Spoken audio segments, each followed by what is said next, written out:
Hello. एक बार बाहर जाके पहले आवाज सुनो सही आ रही है बिल्कुल, then I will start up तेज वाली। ठीक है।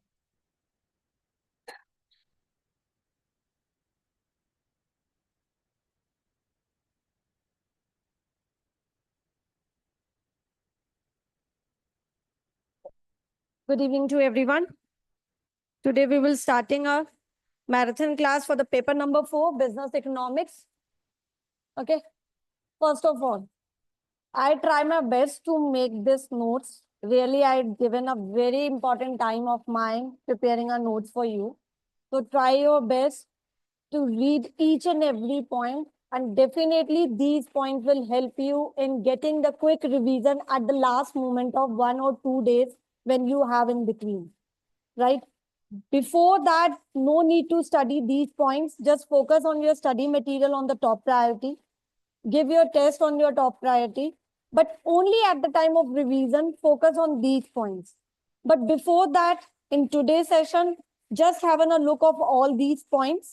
Plus, only one time more you just need to study this. Otherwise, log this notes for the last moment time. Because this is a summarized part which you required at the time of last moment only, not right now. Okay. But I started this making a multiple points. Can have a look on the just a summary look on that. There are nearby 58 points are there. Multiple points I have just prepared up. So it will be very tough for me to carry all these points today in the class. But in front of you, you can have a look of all the points. The most important points I took it right now. जो इसमें सबसे important होंगे वो मैं लूंगी. बीच बीच में से मैं points नहीं लूंगी, but आपके screen पे होंगे तो आप उन्हें देख सकते हो. जैसे ही लगे आपको तो आप उसको मुझे highlight कर सकते हो. Ma'am, I required this point need to be explained up. So I will explain you, right? So I started with the chapter number 10 as the students told me up कि मैम पहले पीछे से start करते हैं. So we will start in the reverse way. Chapter number 10, 9, 8, 7, 6. Because chapter 1, 2, 3 वाले ऐसे chapter हैं जो आपके बहुत रनिंग चैप्टर हैं, आपको बहुत अच्छी तरह आते भी हैं, है ना? बट ऐसा नहीं है, मेरे पास बहुत बच्चों के मैसेज आते हैं, वो कहते हैं मैम हमारे 10, 9, 8, 7, 6 बहुत अच्छे हो रखे हैं, 1, 2 नहीं हो रखे. क्यों? Might be they focus on that. So it depends on our mental level, which chapter we have done it properly, which chapter we haven't done it properly, right? So I'm starting up with the last points. Some points are theoretical, which you have to learn it only, okay? And don't worry at all, you will definitely get this PDF, but एक star लगा हुआ उस PDF के ऊपर with terms and conditions, which will be disclosed after the class. Okay, so we start up with the point number 1. That's 458 point for today's session. So first of all, the point is FDI equity inflows. Inflow FDI, what is the full form of FDI? Right, foreign direct investment equity inflows into the service sector accounted for more than 60% of the total FDI equity inflows in India. That means you have to learn the data. Already told you chapter number 10 में जो भी data है वो सारा क्या करना पड़ेगा, याद करना पड़ेगा. एक जीके का क्वेश्चन है कि इक्विटी इनफ्लोज जो आया हुआ है कितना परसेंट है, तो it is accounted for more than 60% of the total FDI equity inflows in India. Total जितना इक्विटी इनफ्लो है उसका 60% किसका आया हुआ है? सर्विस सेक्टर का. एंड वी ऑल नो 3 तरीके के सेक्टर होते हैं, राइट? नेक्स्ट है in industry 4.0 manufacturing transformation needs to integrate the new technologies. आप सबको पता है आज के टाइम पे नई टेक्नोलॉजीज आ गई like cloud computing, IoT. What is the full form of IoT? Internet of things, right? Machine learning and the most important is AI. Next, India has emerged as the world's largest popular of again producer. बहुत बार question में पूछा हुआ है कि हम सबसे ज्यादा producer किसके हैं, तो मिल्क के हैं, पल्स के हैं, जूट के हैं और स्पाइस. 1, 2, 3, 4 पॉइंट हमें क्वेश्चन में ऑलरेडी ये 4 पॉइंट्स है, यही वाले आएंगे, बिल्कुल यही आएंगे. You have to learn these data. Again देखो मैं बार बार बोल रही हूँ, कुछ पॉइंट्स ऐसे हैं जो हमें क्या करने हैं, याद ही करने हैं. स्पाइसेस आपको याद करने पड़ेंगे, ठीक है? नेक्स्ट, नीति आयोग. आप सबको पता है कि जनवरी 25 में प्लानिंग कमीशन ने रिप्लेस कर दिया था Indian institution for transformation. NITI Aayog लेके आए थे. प्लानिंग कमीशन जो था, जो पहले नाम होता था, वो रिप्लेस्ड हो गया. तो नीति आयोग से पहले उसका नाम क्या था? Planning commission. बट किस ईयर में? जनवरी 2015 में. Again you have to learn the data. जनवरी 20 2015 में हमारा प्लानिंग कमीशन रिप्लेस होके क्या आ गया था, नीति आयोग, और नीति आयोग की फुल फॉर्म आपसे पूछ सकता है क्या होती है, national institution for transforming India. Okay, hope it's all fine. Now coming up to the point number 450, the fiscal reforms include, fiscal reforms में क्या क्या आते हैं, betterment of tax structure and compliances, reducing government खर्चे, reduction subsidies, selling stakes in PSU and encourage the private investment. Again you have to learn कि हमारे fiscal reforms का part क्या क्या है। तो आपको पहले पता होना चाहिए fiscal reforms होते हैं और दूसरा कौन सा होता है, मॉनेटरी रिफॉर्म्स। तो फिस्कल रिफॉर्म्स में याद होगा, अगर थोड़ा से पॉइंट सीखो कि पॉइंट्स ध्यान रखो, तो सब उसमें सब खर्चों से रिलेटेड ही पॉइंट करता था। गवर्नमेंट का खर्चा, गवर्नमेंट की सब्सिडी, कौन सा प्राइवेट इन्वेस्टमेंट है, ये सारे पॉइंट्स किसके होते थे, पीएसयू के होते। नेक्स्ट ये भी पॉइंट रटने का ही था, new economic policy put an end to licence the raj system by removing the license restriction for all the industry except 18 industry। ये हमने इको की बुक में भी पढ़ रखा है, एनईपी, न्यू इकोनॉमिक पॉलिसी ने लाइसेंस सिस्टम खत्म करा था, लेकिन कुछ इंडस्ट्री अभी भी हैं जिन पे लाइसेंस है, आईओसीएल, बीपीसीएल, जिन पे लाइसेंस है। क्या हमें याद करने चाहिए कौन से, कुछ कंपनीज हमें पता होनी चाहिए, क्योंकि पेपर में हो सकता है आपसे पूछ ले क्या इस कंपनी पे लाइसेंस अभी भी है या नहीं। ठीक है, तो जो 18 कंपनीज हैं, 18 है उसमें से उनके नाम थोड़े बहुत पता होने चाहिए। सामने आप पॉइंट्स जो मैं बीच बीच में छोड़ रही हूँ उनको देख भी सकते हो, और अदरवाइज बाद में अगेन देखो, रटने का क्वेश्चन है। तो गवर्नमेंट नेशनलाइज, कितने बैंक्स नेशनलाइज हो गए, 14 बैंक, कितने ईयर में, 1969 में, and then follow up with the nationalisation another 60 in 1980। आप सबको पता है नेशनलाइज होते जा रहे थे, गवर्नमेंट अपने अंडर में सारे बैंक्स को करता जा रहा था। ये सब चैप्टर नंबर 10 के, राइट। नेक्स्ट पॉइंट है 446, philosophies guides the policies in 1950s were Nehru's vision to build the socialist economy and Gandhian philosophy। Again बहुत बार पूछता है कौन कौन सी फिलोसफीज हैं जो 1950s में आई थी, तो नेहरू की आई थी और गांधीयन फिलोसफी आई थी। और ड्यूरिंग 1950s और 80s जीडीपी की जो ग्रोथ थी वो कितनी थी, 3.5%। Again this point is all about to learn the point. Current पूछना नहीं चाहिए उससे, बट स्टिल आपका अच्छा क्वेश्चन है, वो जीके का हो जाता है इसलिए नहीं पूछना चाहिए, बट पॉइंट है कि हाँ पूछ सकता है, बिल्कुल पूछ सकता है। नेक्स्ट पॉइंट आता है again point number 444, cotton mill industry in India has 9 million finalists in 1930s which placed India in the 5th position। Again ये क्वेश्चन क्या है, लर्न का है। मैंने क्यों लिया ये क्वेश्चन, क्योंकि इसने 5th पोजीशन को हाईलाइट करा था, तो मुझे ऐसा लगता है हाँ वो पूछ सकता है, हम टॉप 5 में आ रहे हैं वही बहुत बड़ी बात है। तो इंडिया किस पोजीशन में आया है, 5th पोजीशन में आया है, किस में आया है, कॉटन मिल इंडस्ट्री। तो आपसे क्वेश्चन पूछ सकता है, अगेन लर्निंग का क्वेश्चन है, जीके का क्वेश्चन है। Point number 442, the earliest known prize on the ancient Indian economic philosophy is Arthashastra. Again पूछने का question, the pioneer work contributed to, किसने करा था ये, Chanakya. Again learning point. Chapter number 10 is all about learning, but point आता है क्या ma'am मैं कितने पॉइंट्स याद करके जाऊं, कितने आएंगे, बी पॉजिटिव मैम, मैं मतलब यही पॉइंट याद करके जाऊंगा यही आएगा, तो big answer is yes. Why you are thinking positive negative, क्यों नहीं आएगा, इतने सारे पॉइंट्स में से तो आएगा। ये पॉइंट्स कहाँ से बने हुए हैं, स्टडी मटेरियल से, तो यही आएगा। व्हाई वी थिंक इट कि ये नहीं आएगा, मैं जो पढ़ के जाऊंगा जितना पढ़ के जाऊंगा उसी में से आएगा। But the point is ma'am मैं सिर्फ 2 पॉइंट पढ़ के चला जाऊं तो उसी में से आएगा, गेटिंग इट। यहाँ कितने सारे पॉइंट्स हो गए, near by I have prepared from chapter number 10 near by points, if I calculate 10 20 points बना रखे हैं। इवन आई मस्ट से 42 से 58, 58 minus 42, 20 something, around 20 points is quite enough point. Plus मैंने आपको नोट्स भी दे रखे हैं 10 के समराइज करके, छोटे से, मेरे ख्याल से 3 या 4 पेज के नोट्स हैं। और अदर स्टडी मटेरियल की बुक देखें तो it's a long book, but I have given you in 2-3 pages, तो it will be quite good for you. Okay, चलिए नेक्स्ट अब यूनिट स्टार्ट हो रही है हमारी एफडीआई से रिलेटेड थोड़ी सी, जिन्हें याद आ रहा हो तो प्लीज लिंक करना, यहाँ से टॉपिक चेंज है। FDI made by the opening subsidy, FDI ने क्या करा था, हमको सब्सिडी दी थी, equity injections, acquiring control, merger acquisition. क्यों, क्योंकि एफडीआई ने हमें सब ओपन कर दिया था, जाओ मर्ज करो कंपनी को, इधर से उधर से सब जगह से। एफपीआई फुल फॉर्म ध्यान रखना, जरूर पूछेगा, पोर्टफोलियो फॉरेन पोर्टफोलियो इन्वेस्टमेंट। 100 में से 2 question near by full form के होते हैं। It is the flow of the financial capital for profits rather than ownership and management, क्योंकि नाम ही क्या है, पोर्टफोलियो इन्वेस्टमेंट कर रहा है। It's a foreign portfolio investment, जिसमें क्या होता है, हमारे पास फाइनेंशियल कैपिटल को फोकस करता है कि कितना हमारे पास पैसा आ रहा है, प्रॉफिट कमा रहे, रादर देन हम मालिक बन रहे नहीं मर रहे, उससे कोई मतलब नहीं।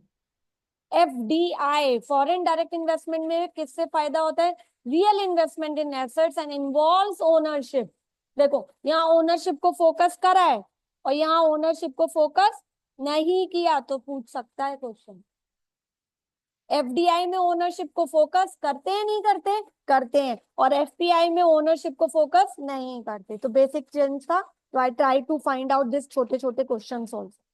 कमिंग अप नेक्स्ट, ये दोनों पॉइंट वही एप्रिसिएशन और डेप्रिसिएशन और डिवैल्यूएशन पे याद होंगे वो चार वर्ड्स, जस्ट रिकैप कर लो जल्दी से। Point number 437 and 438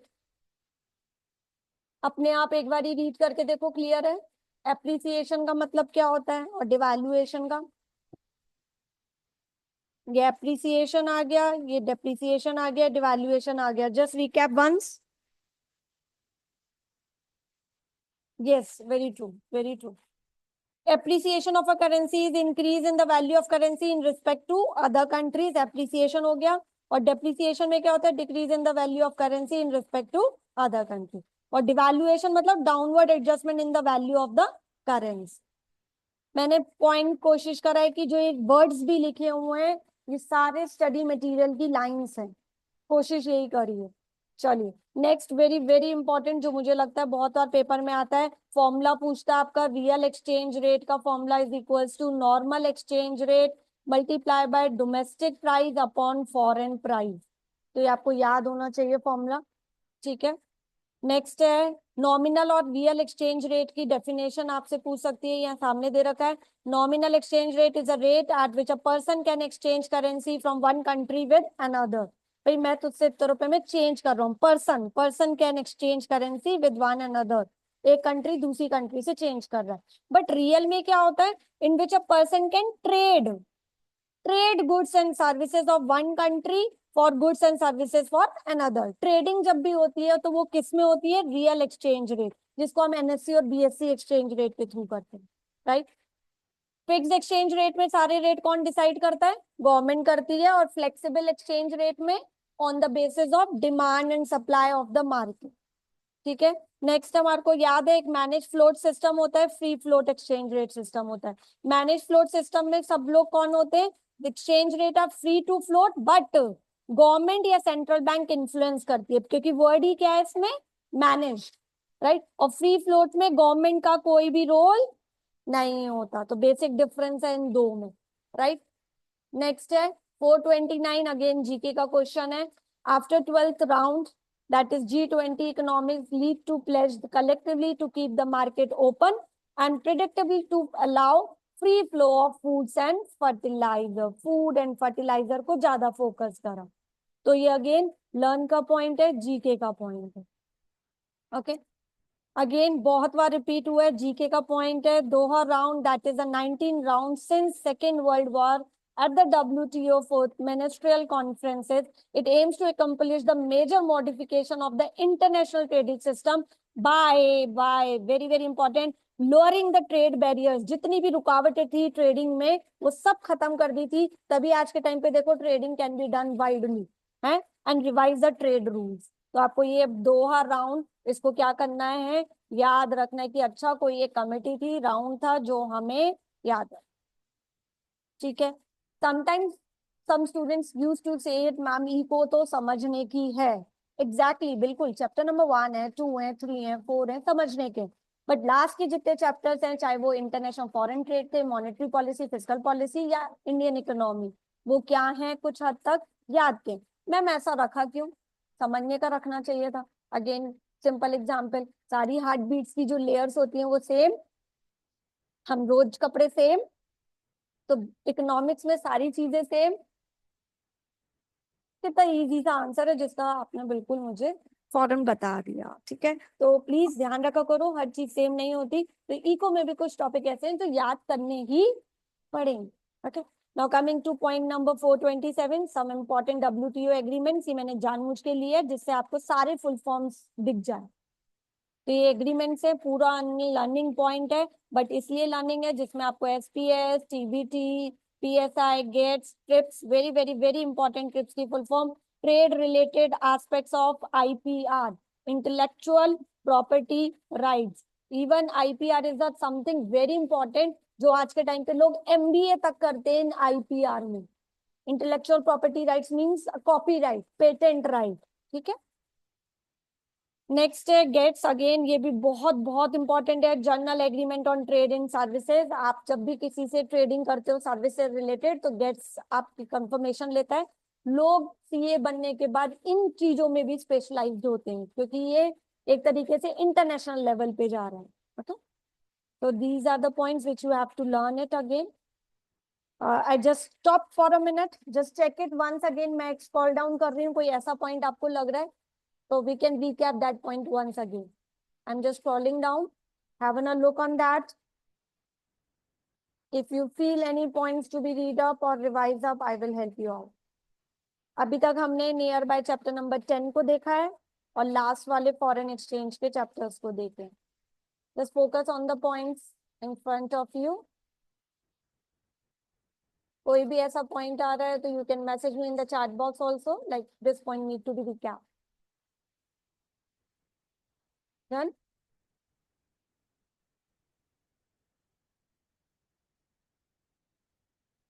Almost all the points I've taken up.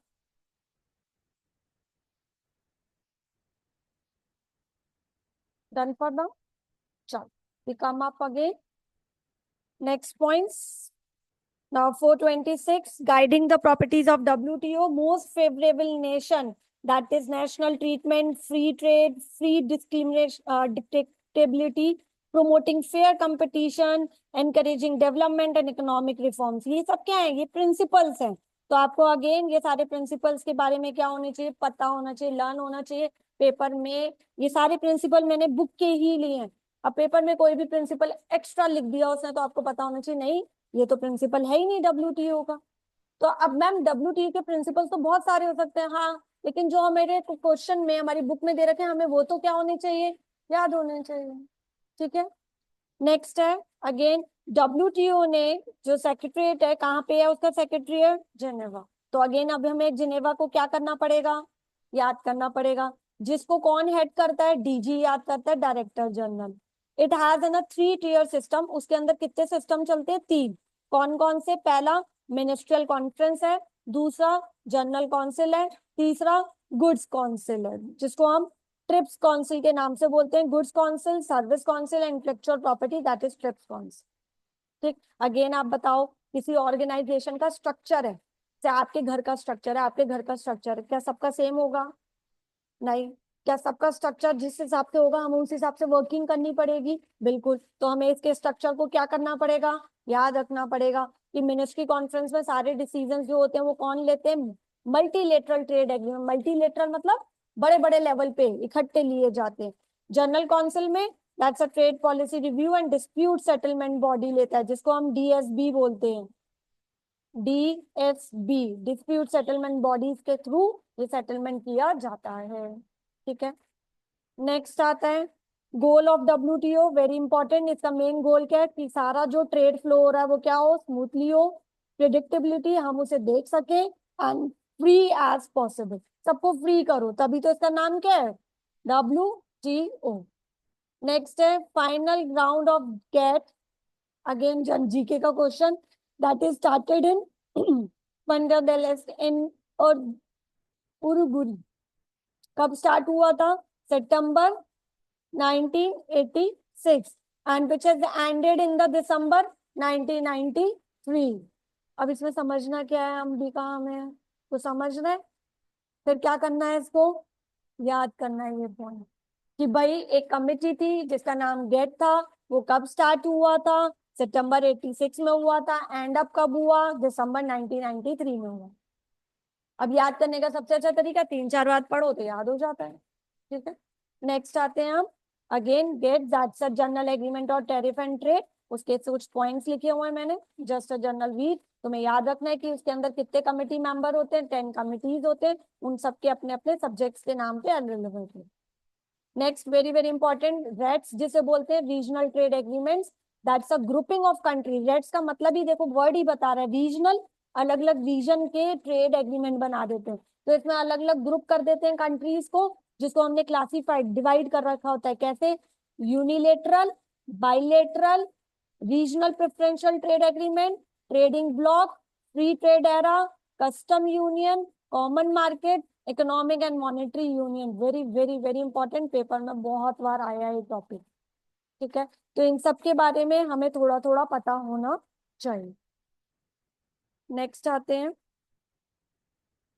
Point number 418, technical measures include. कौन कौन से मेजर्स होते हैं टेक्निकल में? एक होता है SPS, that is sanitary with phytosanitary. Next है technical barriers to trade, that is TBT। तो आपको पता होना चाहिए टेक्निकल मेजर्स कौन से होते हैं। नॉन टेक्निकल मेजर्स कौन से होते हैं? जैसे कि कोटाज लगा दिया, प्राइस में कंट्रोल कर दिया, लाइसेंस लगा दिया, फिनेंस में हेल्प कर दी, गवर्नमेंट ने प्रोक्योरमेंट कर लिया, इन्वेस्टमेंट में तुमने ध्यान दे दिया। तो ये सारे पॉइंट्स कौन से लेवल पे आ जाते हैं? नॉन टेक्निकल लेवल पे। तो आपको ये सारे पॉइंट्स याद होने चाहिए, टेक्निकल लेवल पे कौन सी होते हैं और नॉन टेक्निकल स्टेप्स कौन से। मेजर मतलब तरीका, क्योर करने का तरीका। ठीक है, ऐसे ही हमारे दो तरीके और है, tariff and non tariff. Again very very important, paper में बहुत आया है। टैरिफ में कौन कौन से होते हैं? जैसे कि टैक्सेस और ड्यूटीज जो इम्पोज लगती है एक्सपोर्ट और इम्पोर्ट में, कौन कौन सी? एक होती है स्पेसिफिक, 5% टैक्स लग गया।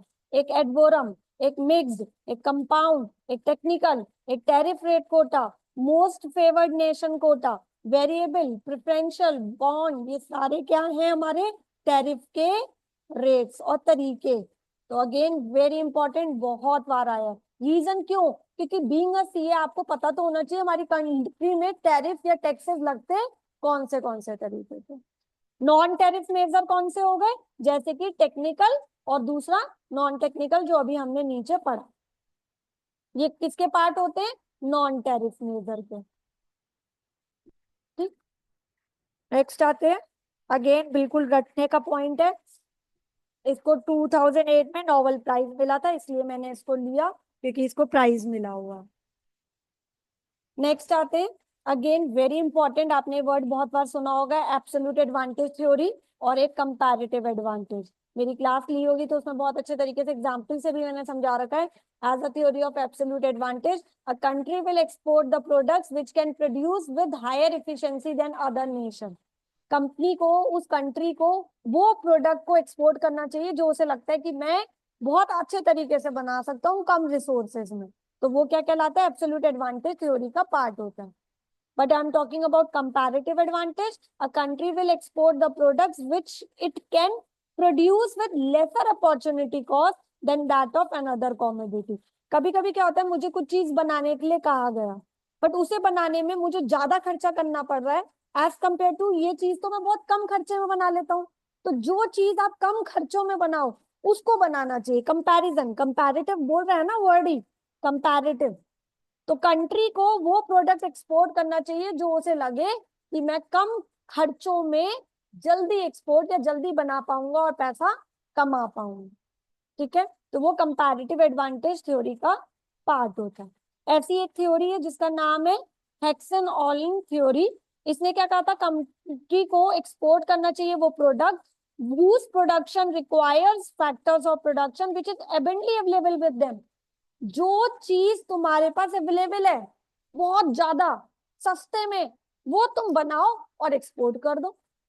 अगर सोचो मैं कोई चीज किसी से लेके बना के भेजूंगी तो वो सस्ती बनेगी महंगी बनेगी? महंगी बनेगी। ठीक, नेक्स्ट आते हैं। अगेन मॉनेटरी पॉलिसी कितने मेंबर हैं? 6 मेंबर। आरबीआई गवर्नर है, चेयरपर्सन है, एक आरबीआई डिप्टी गवर्नर होते हैं, 3 सेंट्रल गवर्नमेंट नॉमिनी होते हैं, 1 person nominated by NBI, RBI के बोर्ड का होता है। तो अगेन आपको ये सारे इसका डाटा याद होना चाहिए, पेपर में पूछा हुआ है बहुत बार। मेरी क्लास उसी को बहुत जल्दी समझ में आएगी जिसने एक बारी एटलीस्ट या 2 बार तो टॉपिक पढ़ा हुआ है। बट जिसने बिल्कुल नहीं पढ़ा हुआ तो उसके दिमाग से यहाँ से निकलेगा और यहाँ से गायब।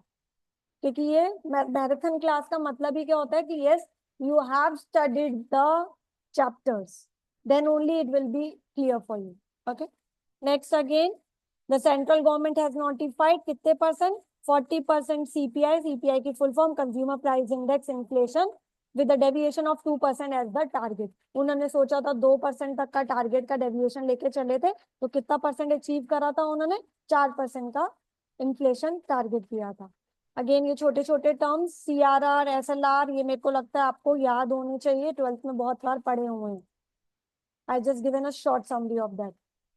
नेक्स्ट आती हूँ मनी सप्लाई वाले चैप्टर में. वेरी वेरी इंपॉर्टेंट, बहुत बार पेपर में आया हुआ है.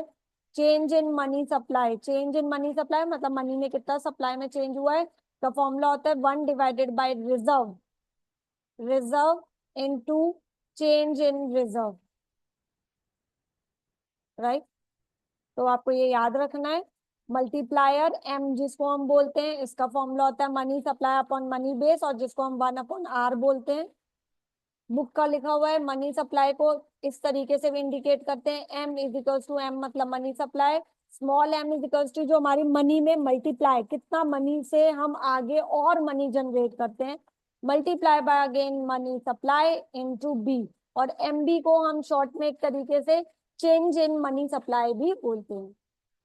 Again you have to learn, very very important paper में, लेकिन ये आपकी बार आना बंद कर दिया. अगर याद हो हमने मनी सप्लाई वाला जब चैप्टर पढ़ा था तो L1 L2 L3 L4 L5 के नाम पढ़े थे, बट सारे याद नहीं करते थे, सिर्फ L1 करते थे. तो आप L1 ही याद करिएगा, बट मैंने आपको L1 L2 दोनों दे दिए. ऐसे ही यहाँ पे अगर याद हो आपको, ये वेरी वेरी इंपॉर्टेंट है, बट आप ये सारे ना करके सिर्फ M1 वाला ज्यादा याद करिएगा.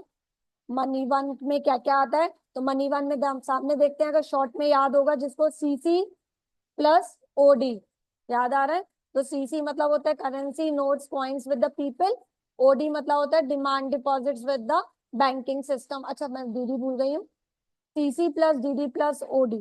राइट. और M2 में क्या आता है, M1 तो पूरा आता है, plus saving bank deposits with post office saving bank. ऐसी M3 में क्या आता है, M1 पूरा आता है, time deposit with the banking system. M4 में क्या आता है, M3 आता है और total deposit with the post office saving organisation. Again याद करने की बात कहूँ तो चारों मनी सप्लाई याद होने चाहिए, M1 M2 M3 M4, but paper में सबसे ज्यादा आपका M1 आता है. तो you have to learn the point M1. Okay. Next करते हैं.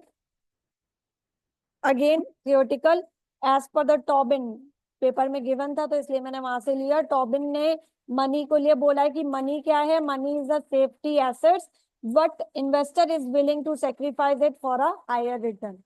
लेकिन देखो वही वाला पॉइंट, मनी सेफ्टी है. अगर यहाँ मेरे पॉकेट में 2 लाख रुपए पड़े हैं, ठीक है, तो मैं 2 लाख की शॉपिंग कर सकती हूँ, बिल्कुल कर सकती हूँ. लेकिन मैं क्या चाहती हूँ, ये मेरे 2 लाख 3 लाख बन जाए चाहती हूँ, तो मैं क्या करती हूँ, इनको शेयर्स में लगा देती हूँ.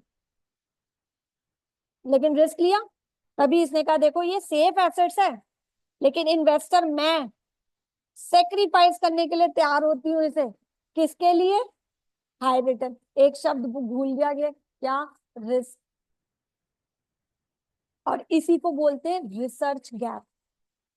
इसी को बोलते हैं कि मैम ये जो बुजुर्ग लोग हैं जैसे ये टोरबन है, मार्शल है, एडम है, रॉबिन है, ये कहाँ से लेके आते हैं डाटा. अब मैं ज्योति से एग्जांपल, ज्योति ने टोबिन की डेफिनेशन पढ़ी और टोबिन की डेफिनेशन में एक कमी निकाली कि टोबिन तूने ये बात तो सही बोला कि मैं अपने पैसे को सेक्रीफाइस कर रही हूँ, किसके लिए, रिटर्न कमाने के लिए, बट सेक्रीफाइस करने के साथ साथ मैं रिस्क ले रही हूँ. तो टॉबिन आर्गुमेंट करेगा हाँ सेक्रीफाइस का मतलब ही तो क्या हुआ, रिस्क. लेकिन मैं कहूंगी नहीं, तूने वर्ड रिस्क यूज नहीं करा. तो इस तरीके से रिसर्च कैरी ऑन होता है. जो मुझसे कोई कभी पूछ लेंगे मैम रिसर्च कैसे होती है, तो ऐसे होती है. ठीक है. चलो coming up to the next point. मैंने एक लिंक बनाने की कोशिश करी. इन्वेंट्री मॉडल सबने पढ़ा था. There are 2 media for storing the money. एक होता है मनी एंड दूसरा होता है interest bearing alternative financial assets. मतलब जब भी हमारे पास पैसा होता है तो हमारे पास मनी का क्या करते हैं, हम क्या तो अपने पास रखते हैं हार्डकोर कैश में, या उसे इन्वेस्ट करते हैं. जब इन्वेस्ट करते हैं तो मुझे उसके बदले में क्या मिलता है, ब्याज, इंटरेस्ट. अब सामने देखो, अगर इंटरेस्ट ज्यादा मिलेगा तो उसकी अपॉर्चुनिटी कॉस्ट भी क्या होगी? भाई मुझे इंटरेस्ट ज्यादा मिल रहा है, इसका मतलब अपॉर्चुनिटी कॉस्ट मतलब मैं यहाँ पैसा तब लगाऊंगी कि इतना पैसा तो मिल जाए। 5% ब्याज मिल रहा है बैंक में, तो मैं क्या करूंगी? मैं यहाँ तभी आऊंगी कि मुझे पैसा 5% से ज्यादा मिले। तो इंटरेस्ट ज्यादा, अपॉर्चुनिटी कॉस्ट ज्यादा। अपॉर्चुनिटी कॉस्ट ज्यादा तो बॉन्ड की वैल्यू भी, जब बॉन्ड की वैल्यू ज्यादा होगी तो मैं अपनी जेब में पैसा नहीं रखूंगी, मनी होल्डिंग क्या हो जाएगी? क्लियर? तो इसका मतलब क्या हुआ? ट्रांजैक्शन कॉस्ट ज्यादा तो मनी की होल्डिंग। भाई अगर खर्चे, ट्रांजैक्शन खर्चे ज्यादा हो जाएंगे, मतलब मेरे को ज्यादा ट्रांजैक्शन करने में ज्यादा हो जाएगा, तो मैं मनी होल्डिंग कम रखूंगी, मनी की ट्रांजैक्शन कम कर दूंगी। ठीक, ये छोटा सा मैंने कोशिश करा उसको एरोज में दिखाने की। अगेन वेरी वेरी इंपॉर्टेंट, हमारा किनीज सर आए थे, कैम्ब्रिज मनी लेके भी आए थे। इन्होंने अपनी डेफिनेशन दी थी, MD equals to K P Y. ऐसी इन्होंने बोली थी किनीजियन ने, people hold money that is M in cash for three motive के पर्पस पे रखते हैं। एक होता है सबसे पहले ट्रांजैक्शन मोटिव, दूसरा होता है प्रिकॉशनरी मोटिव, और तीसरा होता है स्पेकुलेटिव मोटिव। वेरी इंपॉर्टेंट किनीजियन की डेफिनेशन, और इन सब के बारे में आपको पता होना चाहिए। स्पेकुलेटिव मोटिव मतलब होता है जैसे हम शेयर ट्रेडिंग करते हैं। हम क्या करते हैं, देखो किनीजन ने कहा ना people hold money in cash, मैं कैश में रखती हूँ। कभी कभी क्या होता है मेरे अकाउंट में पैसे होते हैं फिर भी मैं ट्रेडिंग नहीं करती। ठीक, और कभी कभी अकाउंट में नहीं होते बट बैंक से मैं क्रेडिट लेके ट्रेडिंग करती हूँ, जैसे इस समय का सिनेरियो चल रहा है। इस समय क्या हो रहा है, लड़ाइयों की वजह से हमारा शेयर मार्केट डाउन है, इस समय पैसा लगा रही हूँ। क्यों? क्योंकि एक बार डाउन हुआ है, अभी लड़ाइयां हुई तो है नहीं, सही हो गई। हाँ कह सकते हो मैम अभी एकदम से लड़ाई अगर हो गई तो क्या होगा, फिर मार्केट क्या हो जाएगा। बट अभी, अभी डाउन है, अभी लगा लो, फिर उठेगा जैसी निकाल दूंगी। स्पेकुलेटिव। ठीक है, चलो नेक्स्ट आते हैं कैम्ब्रिज का। Again you have to learn. Fisher, again एक और सर आए थे अगर याद हो तो, फिशर ने अपनी इक्वेशन दी थी, और वो इक्वेशन एम डैश और वी डैश के नाम से दी थी, जिसने उसने ये वेलोसिटी में बोला था। वी डैश मतलब वेलोसिटी था, और एम का मतलब बैंक डिपॉजिट था। और उसने एक इक्वेशन दी थी, एम वी प्लस वेलोसिटी वाला money is equals to P T. याद रखना पड़ेगा आपको ये डेफिनेशन के साथ साथ। Very very important, Fisher version को ही हम क्वांटिटी थ्योरी ऑफ मनी भी बोलते हैं, या इक्वेशन ऑफ एक्सचेंज, या ट्रांजैक्शन अप्रोच भी बोलते हैं। ठीक है, फिशर ने सबसे पहले ओरिजिनल में सिंपल वे में बोला था कि M B is equals to P T है।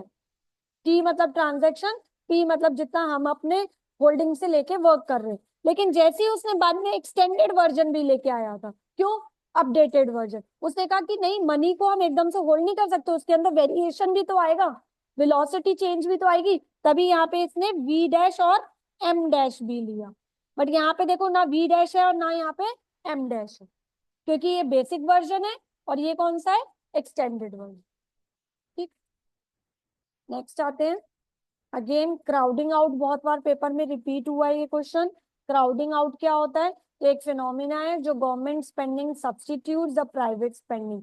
कभी कभी क्या होता है, लोग जब देखता है वो कि सरकार देखता है कि यार तुम लोग खर्च नहीं कर पा रहे, अच्छा तुम्हारा पैसों की कमी है, चलो मैं कर देता हूँ। Government spending substitutes private spending, reducing the impact of fiscal policy. ऐसे कभी कभी गवर्नमेंट क्या देखता है, कभी कभी हम क्या देखते हैं, प्राइवेट ऑर्गेनाइजेशन, सरकार के पास पैसा नहीं है, चलो मैं कर देता हूँ। मैम ऐसा कैसे होता है? मुरादाबाद का हाल देख लो।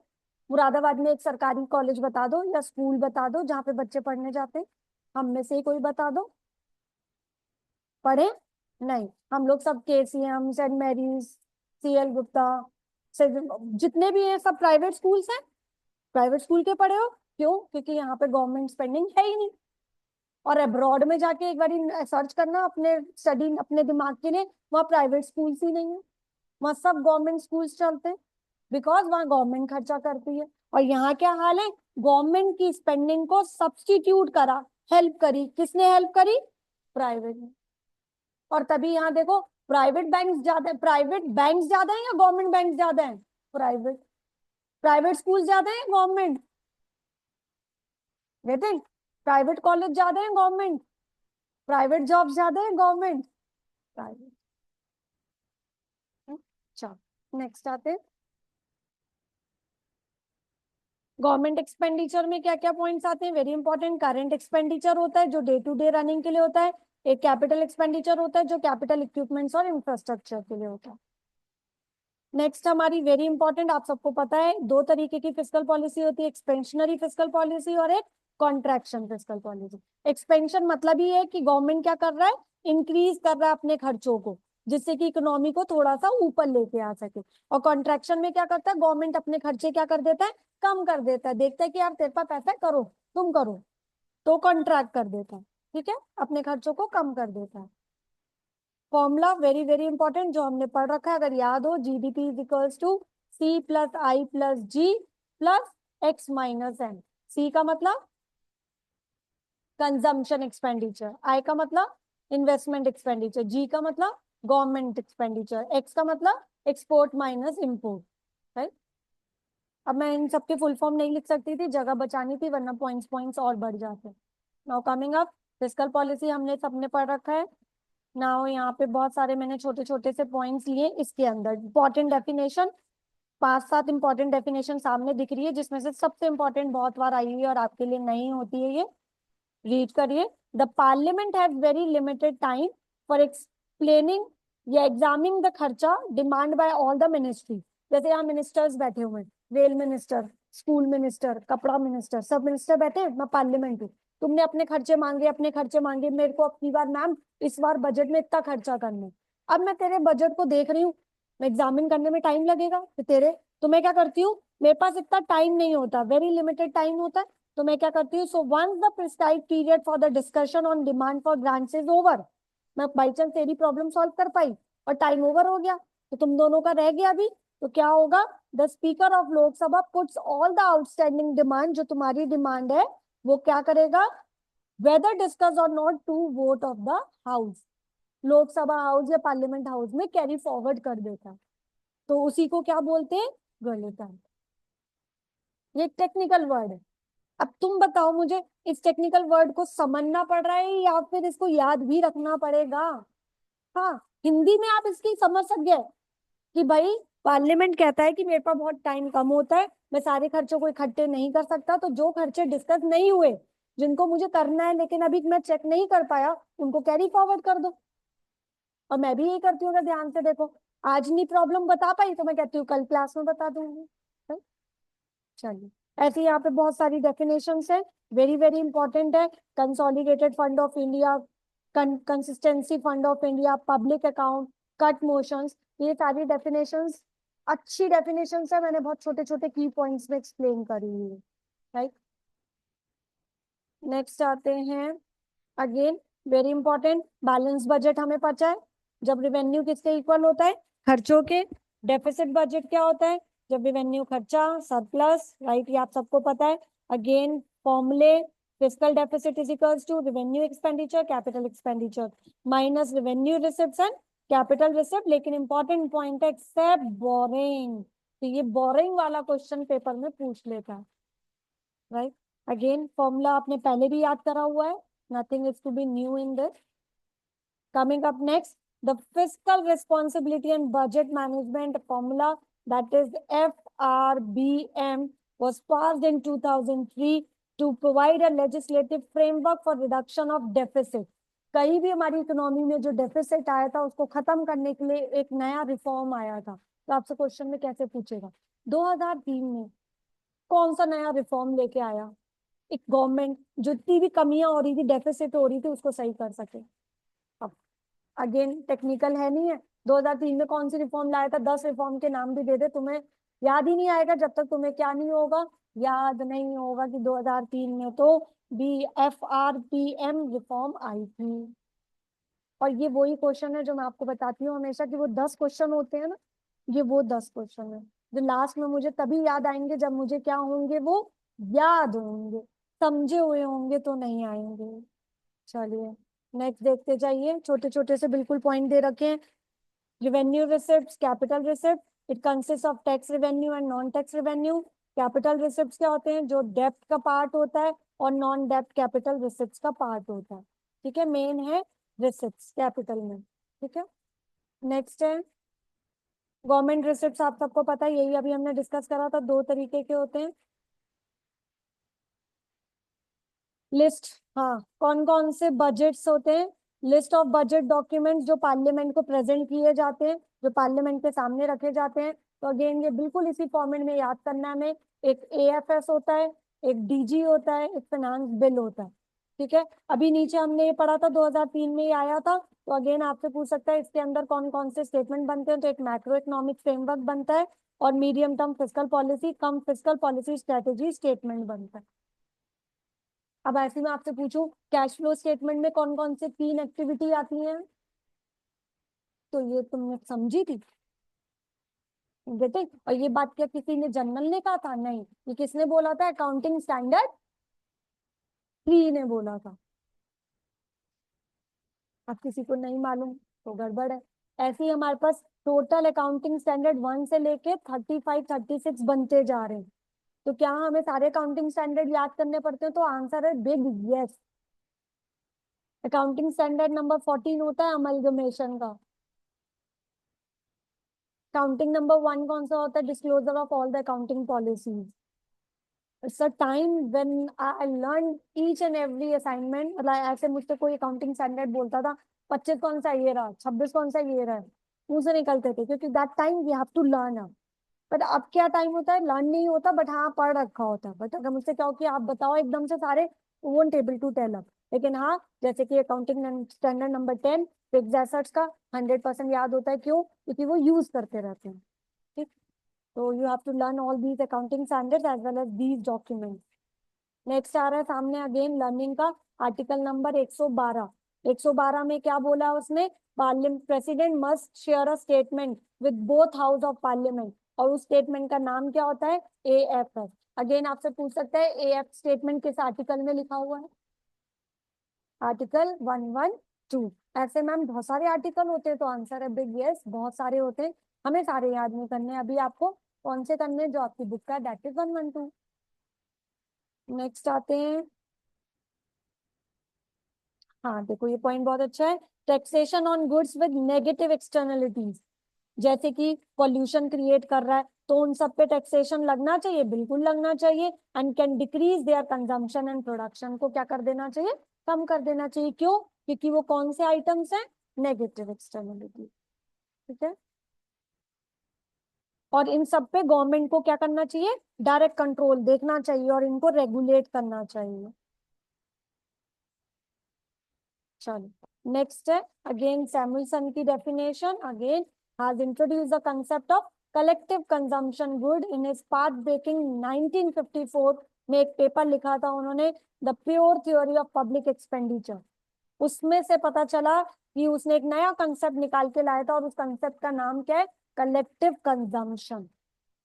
He was the first economist to develop the theory of public goods. तो आपसे पूछ सकता है who was the one who developed the theory of public goods, and फिर 4-5 नाम दे देगा। तो आपको याद रखना है उस सर का नाम क्या है? Professor Paul A Samuelson. कौन से ईयर में? 54 में। पेपर का नाम the pure theory of public expenditure. ठीक है। 4 majors reasons why the market fail are. क्यों हो जाता है? यहाँ मार्केट का मतलब सब्जी मंडी वाला मार्केट नहीं है, मार्केट का मतलब क्या है?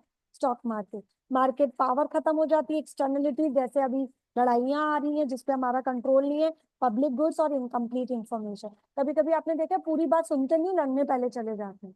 तो दैट्स इट। कभी कभी ऐसा भी होता है, मैं इसीलिए कभी ट्रेडिंग और स्टॉक की ज्यादा ज्यादा डिटेल में बात नहीं करती, पता चले घर जाके आप एक्सपेरिमेंट करना शुरू कर दो। अरे I just tell you because I am in depth knowledge of that, या मैं 15 साल से उसमें लगी हुई हूँ। But you just within a 15 second में आप एनालाइज नहीं कर सकते which one is good for you. Okay, incomplete information. Next आ गया, देखो अभी आर्टिकल वाला फिर आ गया 280 of the Indian constitution provides for the formation of finance commission. तो again you have to learn this point. Again देखो, ये 2 सेक्टर मॉडल में याद आ रहा है, 3 sector model, C+I+D, 4 sector model and this. Richard Musgrave ने एक डेफिनेशन दे रही है that separated the government function into resource allocation, income distribution. पहला उसने रिसोर्स एलोकेशन दिया था, दूसरा इनकम डिस्ट्रीब्यूशन दिया, और तीसरा macro economic stabilisation. Right. Again यहाँ पे याद आ रहा होगा आपको, एमपीसी, एमपीएस, एपीसी और एपीएस, ये चारों वर्ड और चारों वर्ड की डेफिनेशन याद है, बहुत अच्छे तरीके से की है, बट मैंने यहाँ पे छोटे छोटे पॉइंट्स में समराइज की है। एडी आप सबको पता है, सी प्लस आई, और एस पता है, सी प्लस एस। ऐसे ही आपके चार मेथड, तीन मेथड होते हैं, याद आ रहा है, value added method, income method और एक्सपेंडिचर। सामने मैंने यहाँ फॉर्मूले के तौर पे दिखा रखा है, बट आई टोल्ड यू आप कि ट्वेल्थ क्लास की जो हमारी बुक है वीक्योरी की, उसमें एक चार्ट दे रखा है, याद आ रहा है वो क्यों, क्योंकि मैं उसी को बार बार क्यों कह रही हूँ, वो हमारी माइंड में समा हुआ है, तो हमें इसमें से भी पढ़ने की जरूरत नहीं है।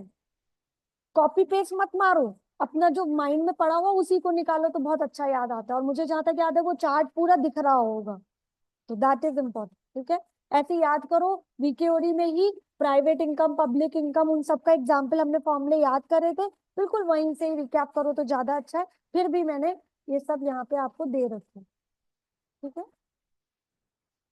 सब सामने मैंने डाल रखे। ग्रेट डिप्रेशन बहुत बार पेपर में क्वेश्चन रिपीट हुआ है, ऑफ 1930, दैट्स डबल बर्स्ट हुआ था बहुत ज्यादा इकोनॉमी में, ग्लोबल में इकोनॉमिक में क्राइसिस आए थे 2008-9 में, और ये कहाँ पे हुआ था, have the origin in US. हाँ, अब हो सकता है कि मैम 1930 की जगह पे कोरोना का पूछ ले, कोविड 1930 का पूछ ले, पर नहीं पूछेगा, क्योंकि कोविड से रिलेटेड क्वेश्चन जो होते हैं वो जीके का पार्ट है। बट कोविड की वजह से किस इकोनॉमी में, हमारी इंडियन इकोनॉमी में कौन सी इंडस्ट्री पे इफेक्ट हुआ वो पूछ सकता है, बट अगेन वो जीके का पार्ट है, वो हमसे नहीं पूछना चाहिए। बट क्या एक आध क्वेश्चन आ सकता है, आ सकता है, वो हमें तैयारी करने की जरूरत नहीं है, उस समय पत्नी तब।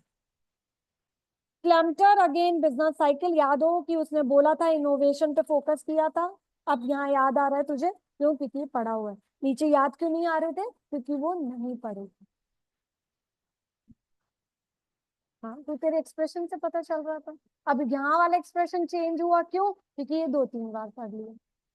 अब जो दो तीन बार पढ़ा होता है तो उसका एक्सप्रेशन चेंज होता है, जो एक बार या नहीं पढ़ा होता उसका एक्सप्रेशन चेंज होता है। इसी को साइकोलॉजी बोलते हैं। अगेन पीगू ने क्या बोला था, अगर याद हो, पीगू ने बोला था हमेशा कैसे रहना है हमें, बी पॉजिटिव, सब चीज अच्छा होगा, पॉजिटिव होगा, पॉजिटिव होगा, पॉजिटिव होगा। और ट्रे ने क्या कहा था, बिजनेस साइकिल में चेंजेस आते हैं, क्यों आते हैं, due to change in unplan change in money supply. Money की सप्लाई में एकदम से अगर अनचेंज हो जाता है तो उसकी वजह से बिजनेस साइकिल में चेंज आता है। इनोवेशन की वजह से चेंज होता है, तो उस क्लम्टर ने बोला था। तो सबने, राइटर ने अपने अपने नाम बोले थे। जेएम किनीजियम ने कहा था बिजनेस साइकिल में चेंज होता है, क्योंकि चेंज किस वजह से हो रहा है, डिमांड की वजह से। तो पेपर में पूछेगा, बिल्कुल पूछेगा। नेक्स्ट याद है, हमने तीन इंडिकेटर पढ़े थे, लीडिंग इंडिकेटर, लैगिंग और कोइंसिडेंट इंडिकेटर, तीनों के बारे में छोटा छोटा सा सामने देख सकते हो, आप थोड़ा थोड़ा नजर मारते जाओ सामने भी। टर्निंग पॉइंट्स कौन कौन से होते हैं, बहुत बार रिपीट हुआ है।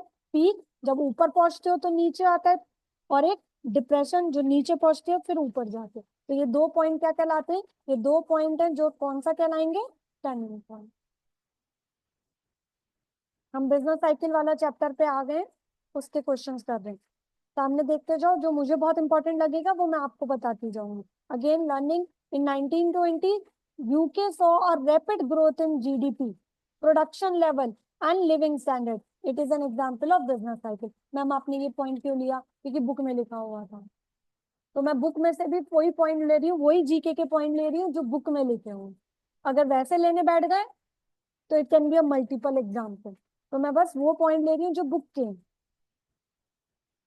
Business cycle has been slowed down in the growth over a period of time. It is not an example of business cycle. A cycle business or business cycle has shown a slowdown in growth.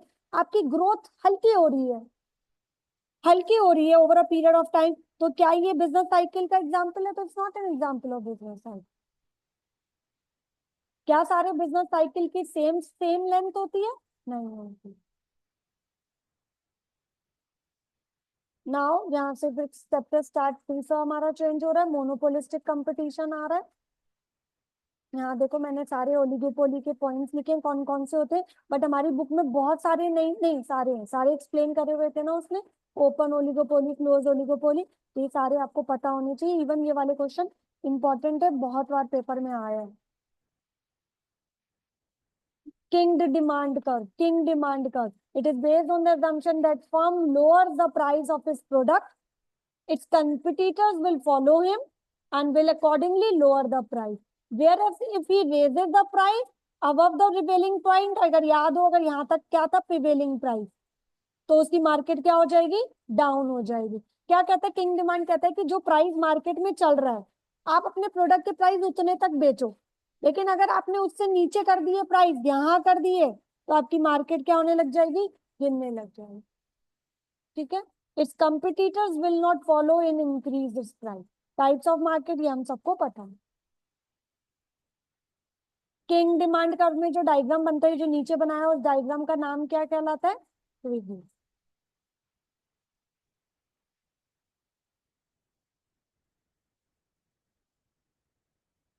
हाँ, very important. ये table बना के मैंने explain करने की कोशिश करी है, सामने पढ़ो. Perfect competition market, long run और शॉर्ट टर्म में.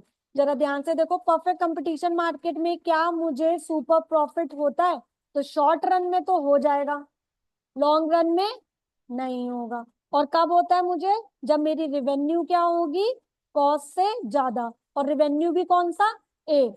याद आ रहा है, average revenue is greater than average cost. क्या मुझे नॉर्मल प्रॉफिट होगा, आंसर है यस, दोनों में. क्या मुझे लॉस होगा, तो हम सबको पता है लॉन्ग रन में तो कभी भी लॉस नहीं होगा. शॉर्ट रन में लॉस हो सकता है, क्योंकि शॉर्ट रन में आपकी रेवेन्यू कम हो कॉस्ट से. ये क्वेश्चन किसका था, परफेक्ट का. सेम ऐसे अगर ऊपर आती हूँ, देखो मैं आपको दिखाती हूँ, ये लो, यहाँ पे मोनोपोली का पढ़ो अपने आप, मोनोपोली का भी पढ़ो. सेम पॉइंट्स हैं, क्योंकि क्वेश्चन बहुत आते हैं इससे, इसलिए मैंने सेम बॉक्सेस बनाने की कोशिश करी है. क्या पॉइंट सही आ रहे, बताओ. अंतर कहाँ पे आया, वहां पे और यहाँ पे, लॉस में. एक तो देखो लॉस में आया, यहाँ अगर ध्यान से देखो, यस, तीनों में यस थे, शॉर्ट रन में तीनों में यस है. और ऊपर भी देखो, क्या तीनों में यस है, आंसर है बिल्कुल ठीक. लेकिन वहां नीचे देखो, अब नो नो और यस है, और यहाँ पे यस यस और नो है. तो एक अंतर आया ये वाला. क्या अंतर आया, यहाँ पे नो लिखा हुआ है. क्यों, क्योंकि मोनोपोली में सुपर प्रॉफिट होता है, और लॉन्ग रन में भी क्या होता है. हाँ बताओ, मोनोपोली है ना, मोनोपोली का मतलब क्या होता है, एक ही है, तो वो कभी भी लॉस करेगा. जब मैं बेचने वाली हूँ तो, लेकिन शॉर्ट पीरियड के पॉइंट अगर पहुंचू, सुपर प्रॉफिट हो रहा है, तो सुपर प्रॉफिट तो देखो शॉर्ट रन में और लॉन्ग रन दोनों हो गया. But once I am talking about the loss point, loss point, कभी कभी लॉस में क्या होता है, जब हमें लॉस हो रहा है, शॉर्ट रन में लॉस हो सकता है, बट मैं लॉन्ग पीरियड में पहुंच गई, अब एक बारी में स्टेबल हो गई, और मुझे पता है मार्केट में मेरा जरा वा कोई भी नहीं है, तो क्या मुझे लॉस होगा, नहीं होगा. जैसे शिरडी साई स्कूल, उसे अगर पता चल जाए कोई और प्राइवेट स्कूल नहीं है, तो शिरडी साई को कभी लॉस होगा, नहीं होगा. बट अभी हो सकता है, हाँ, क्योंकि उसके कंपटीटर बैठे हुए हैं, और अभी अभी आया है वो, मुश्किल से 4 साल 5 साल पहले, 20 साल हो गए, 20 साल. लेकिन केसीएम को और ज्यादा, I can say more than that. Abhinav sir हम सब पढ़े हुए हैं उनके. तो फिर चलिए, नेक्स्ट आता है, एक और बनाया हुआ है, ये देखो ये रहा. अब किसका आ गया, परफेक्ट कॉम्पिटिटर. इसलिए बनाए हैं जिससे कि आपको इजीली कंपैरिजन हो जाए. नेक्स्ट आ रही हूँ मैं, क्योंकि डिमांड वाला बहुत बार पढ़ रखे, I won't focus more on demand. Perfect competition, monopoly, ये सब आपको बहुत अच्छी तरह आते हैं, आई डू बिलीव. अब I am not focus more. Very very important, very important, relationship between MR, AR and elasticity. Unregulated market, regulated market. Regulated कहाँ आते हैं, जो ट्रांजेक्शन जितनी होती है वो सब गवर्नमेंट देख रही होती है. ये फ्री मार्केट होती है, नो रिस्ट्रिक्शंस ऑन ट्रांजेक्शन, जितनी मर्जी करो. Spot market, future market. Spot market में क्या होता है, जो भी गुड्स होते हैं सेल हो रहे हैं स्पॉटली, और यहाँ पे जो भी सारी ट्रांजेक्शन हो रही है future. Again very very important, याद हो हमने किए थे very short period, long period और वेरी लॉन्ग पीरियड. और एक था हमारा L-shaped. LAC indicates that there can be a more than one plant site for which the cost can be minimum. बहुत इजी इजी पॉइंट्स, मैंने कहा points इतने ज्यादा इसलिए लग रहे हैं क्योंकि मैंने छोटे छोटे पॉइंट्स के ब्रेक करे हुए हैं, बहुत छोटी छोटी चीजों को भी लिख दिया। जैसे कि देखो long run average cost curve को क्या बोलते हैं, एनवलप कर्व या प्लानिंग कर्व। इसलिए लिए क्योंकि कभी कभी क्या होता है बहुत बड़े पैराग्राफ होते हैं और हम बहुत आलसी हो जाते हैं, तो छोटे छोटे पॉइंट्स बिल्कुल छोटे छोटे डिक्लाइनिंग, बहुत छोटे। देखो यहाँ एलएसी इज यू शेप्ड, याद आ रहा होगा एलएसी कर्व यू शेप्ड होता है। क्यों होता है? क्योंकि उसमें स्टेट ऑफ टेक्नोलॉजी क्या होता है, कांस्टेंट होती है। और अगेन एमसीक्यू करे होंगे तो एमसीक्यू का क्वेश्चन है वो, कि एलएसी कर्व कांस्टेंट क्यों होती है, किस वजह से होती है, due to the technology remains constant. ठीक।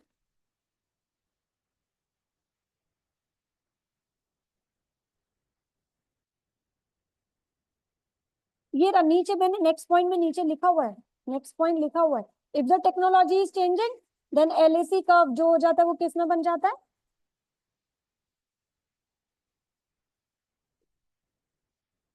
वो छोटे छोटे को कवर करके एलएसी कर्व बनता है। उन सबके मिनिमम से टच करते हुए निकलता है। नहीं नहीं, अगर आप ध्यान से देखना जितने शॉर्ट रन एसी एमसी, जहां short run AC MC touch करते हुए जा रहे हैं वहीं से वो पीछे से निकलता हुआ एलएसी कर्व लेके जा रहा था।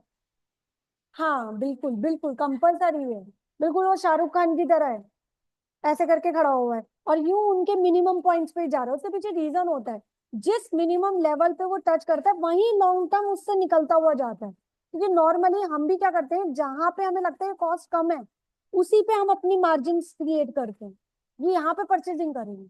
ठीक। चलिए नेक्स्ट आते हैं। यहाँ मैंने बहुत छोटे छोटे पॉइंट्स आपको देख रहे हो, आप खुद देखो आपको याद आ जाएंगे, इसलिए छोटे छोटे की पॉइंट्स बनाए हैं, जिससे आपको सारी चीजें बिल्कुल साफ बिल्कुल दिख जाए। TC is equals to TFC plus VC, ATC is equals to AFC plus AVC। छोटे छोटे पॉइंट्स कवर करें। Fix cost that do not change, variable cost which function of output in production, completely fixed cost is an horizontal line, TC and VC are inverted S shape। मतलब अगर मैं नहीं भी होंगी और आप इन पॉइंट्स को पढ़ेगा कोई लिटरली तो दे फील लाइक कि wow I got a short summary of my इतनी मोटी वाली बुक। ठीक।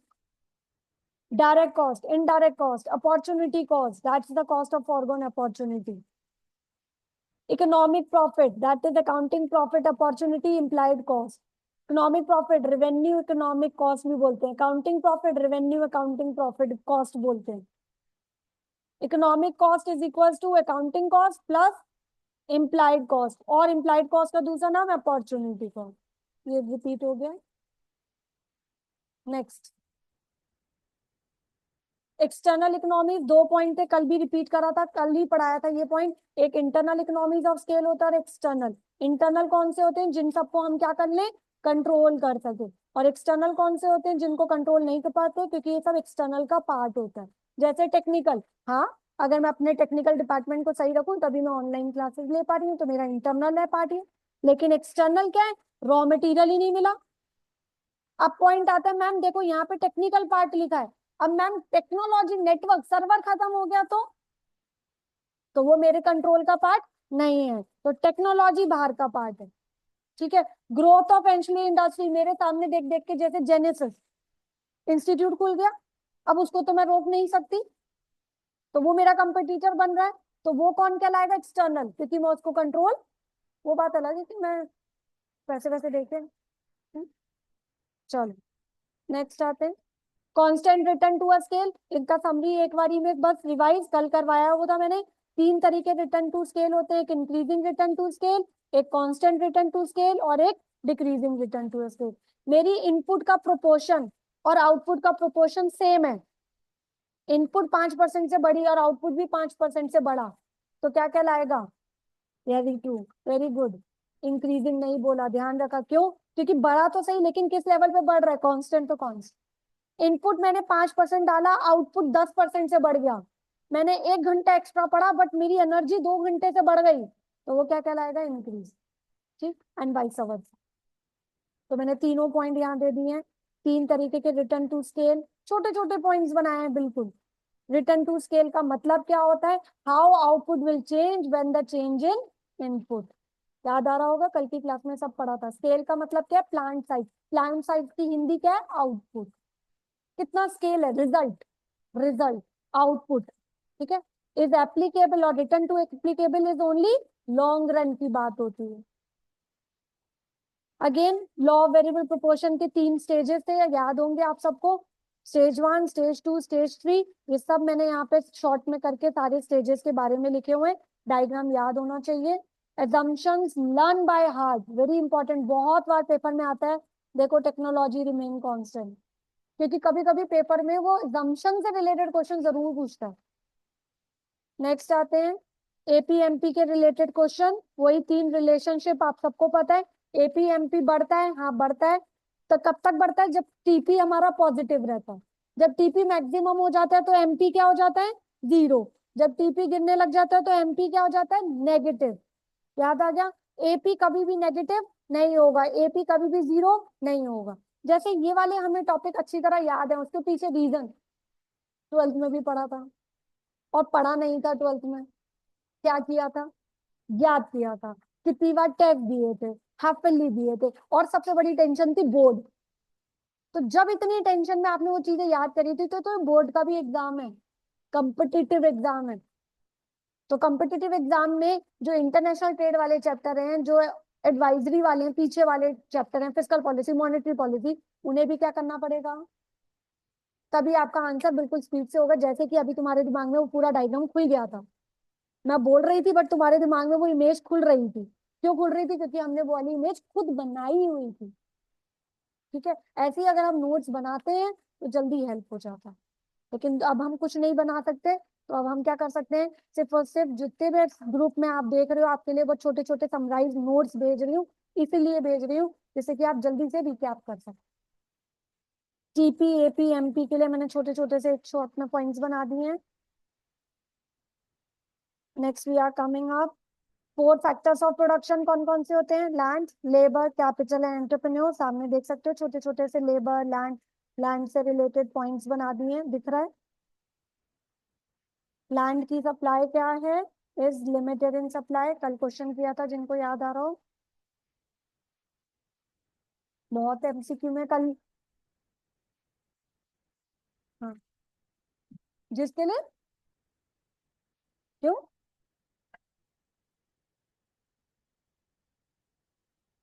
ना अभी मुझे वाला पॉइंट भी देख लेते हैं।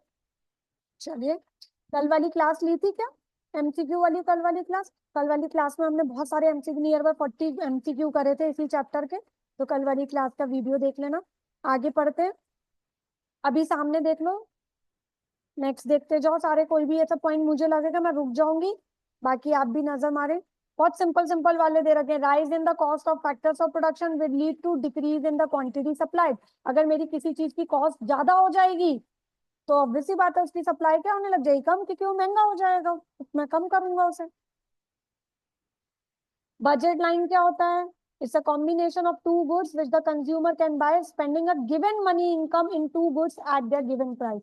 याद करो ये वाला डायग्राम था, ये एक गुड्स था मेरा एक्स, ये गुड्स था वाई, तो उसके अंदर का ये जो डायग्राम होता है इसे बजट लाइन या बजट स्लोप भी बोलते हैं। अगर मैं ये वाला गुड्स ले रही हूँ यहाँ तक, तो ये वाला खाऊंगी यहाँ तक, तो ये वाला पॉइंट गुड्स वाई का हो गया, ये पॉइंट गुड्स एक्स का हो गया, ठीक है। मैं इतना फोकस क्यों कर रही हूँ, क्योंकि कल ही मैं एक क्वेश्चन पढ़ रही थी पास्ट ईयर के पेपर में, उसमें क्वेश्चन आया हुआ था कि एक चिप्स खा रहा है, एक कोल्ड ड्रिंक खा रहा है, कोल्ड ड्रिंक के साथ चिप्स हम खाते हैं, मेरे ख्याल से बुक में भी ये क्वेश्चन है, एक चिप्स और कोल्ड ड्रिंक का कॉम्बिनेशन दे रखा है, तो चिप्स और कॉम्बिनेशन का डायग्राम बनाने के, तुम्हें कह रहा था मुझे डायग्राम बना के दिखाओ, सोचो बनाओ, और उसका ये लाइन बनाओ मुझे कैसे बनेगी, इस टाइप का क्वेश्चन था। नेक्स्ट देखते हैं, सामने देखते जाइए, मार्जिनल रेट ऑफ सब्स्टिट्यूशन जिसे हम एमआरएस बोलते हैं, याद आ रहा है, it's a combination of, it is the rate at which the consumer is ready to exchange a goods for another. MRS falls, गिरता रहता है एमआरएस, याद आ रहा है टेबल में, आज we exchange more of one additional unit of goods for another. एक सेक्रीफाइस करते हैं तो दूसरा क्या कर देते हैं, बढ़ा लेते हैं। इंडिफरेंस कर्व अप्रोच याद आ रहा होगा, कंज्यूमर सरप्लस, अगेन प्रोफेसर हिक, that's consumer surplus is the money income gained by a man arising from the fall in the price of goods he purchased। very important, बिल्कुल सामने सामने definition बहुत बार आई हुई है। Consumer surplus is highest in case of necessity, जरूरती चीजें, जैसे एग्जाम्पल दिया था, मैं हमेशा वही मैगी का देती हूँ कि मुझे मैगी खानी ही खानी है, तो 100 रुपए की मैगी, 50 रुपए की मैगी के जगह में मैं उसको कितने रुपए दे दूंगी, 150-200 रुपए तक भी दे दूंगी। तो इसका फॉर्मूला ही क्या होता है कंज्यूमर सरप्लस का? कंज्यूमर या कस्टमर इज रेडी टू पे माइनस एक्चुअल प्राइस। और हम भी करते हैं, कहीं एग्जीबिशन लगी होती है, कहीं रेस्टोरेंट में चले जाते हो, तो वही चीज महंगी देने के लिए भी तैयार हो जाते हैं ना, क्यों? क्योंकि वो मुझे चाहिए। लेकिन अगर कोई महंगी चीज नहीं होती, जैसे कि आप कभी विंडो शॉपिंग करने गए हो या ऐसे ही घूम रहे हो, ठीक है, ड्रेस एकदम से पसंद आई बट लेने नहीं थी, तो क्या करते हो? उसे देखते हो, छोड़ देते हो, नहीं लेते हो उसे। लेकिन अगर बाई चांस चॉकलेट मिल गई और वो चीज ऐसी है जो अफोर्ड कर भी सकते हो, तो क्या करोगे? उसे ले लोगे।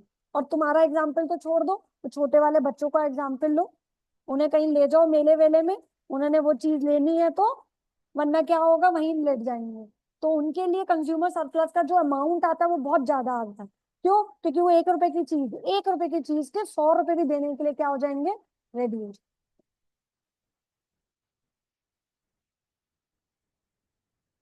मार्जिन TU MU का रिलेशनशिप सेम वही होता है जो हमारे पीछे वाले सारे थे। जितने भी ये TU AU MU, TC AC MC, TP AP MP, इन सब की कहानी क्या है? सेम, और सेम रिलेशनशिप। टोटल यूटिलिटी को क्या बोलते हैं? Value in use. छोटे छोटे पॉइंट्स कोशिश करिए कि आपके सारे टॉपिक कवर हो जाए। यूटिलिटी क्या सबकी सेम होती है? नहीं। यूटिलिटी होता क्या है? It is anticipated satisfaction by the consumer. MU marginal utility का कंसेप्ट लाया ही कौन था? Marshall. Autonomous demand, autonomous demand जिसकी डिमांड अपने आप अराइज हो जाए। अगर तू अपने लिए एक शर्ट और टी शर्ट लाई है, तो नीचे स्लीपर्स पहनना या शूज पहनने की डिमांड अराइज हो जाएगी। तूने प्रिंटर खरीद लिया, if the demand for the product is independent of the demand of the others। Next हमारे बहुत सारे, if two goods are substitute, तो उनकी क्रॉस इलास्टिसिटी क्या होती है? पॉजिटिव। टी के प्राइस बढ़ गए तो ऑटोमेटिकली कॉफी की डिमांड बढ़ जाएगी। टी के प्राइस बढ़ गए, 100 रुपए की हो गई, तो मैं चाय नहीं पीऊंगी, मैं क्या पीऊंगी? कॉफी। तो दोनों के बीच में कैसा रिलेशनशिप हो गया? Positive. If two goods are perfect substitute, perfect substitute क्या होता है? देखो यहाँ लिखा है सिर्फ सब्स्टिट्यूट, और परफेक्ट सब्स्टिट्यूट लिखा है तो क्या होता है? तो उनकी क्रॉस इलास्टिसिटी बोला है इन्होंने इन्फिनिटी। बताओ एग्जांपल। एक नीचे लिखा हुआ है if two goods are not related, totally not related, तो उनकी इलास्टिसिटी क्या है? 0। पेन और पेंसिल अनरिलेटेड हुए? बिल्कुल। चाय और लिकर अनरिलेटेड है, तो क्या तुम सेक्रीफाइस करोगे एक के बदले? अच्छा चाय नहीं पिला रही, लिकर पिला दो जी, नहीं ना, तभी उनकी इलास्टिसिटी क्या है? 0। सब्स्टिट्यूट की समझ में आ गई? पॉजिटिव। अब ये बताओ परफेक्ट सब्स्टिट्यूट, कोक और पेप्सी। बिल्कुल सही। कोक नहीं है, पेप्सी, क्योंकि लगभग दोनों बिल्कुल सेम टेस्ट है। लेकिन कुछ लोगों को अगर ध्यान से पूछोगे तो वो कहेंगे नहीं, पेप्सी बहुत मीठी होती है, बट कोक भी मीठी में आती है, लेकिन थम्स अप में शुगर कंटेंट कम है, तो वो परफेक्ट सब्स्टिट्यूट नहीं है। तो जिनका परफेक्ट सब्स्टिट्यूट होगा उसकी क्रॉस इलास्टिसिटी क्या होगी? इन्फिनिटी। एक जैसी इनफाइनाइट। ऐसी टू गुड्स आपस में कहते हैं कॉम्प्लीमेंट्री। कॉम्प्लीमेंट्री एग्जांपल, कार और पेट्रोल। तो कार के प्राइस अगर बढ़ जाएंगे, कार के प्राइस महंगे, 10 लाख की कार है सबसे सस्ती, पेट्रोल की डिमांड, तो दोनों के बीच में कैसा रिलेशन? ठीक है, already discuss a lot on this, not discussing much more on that.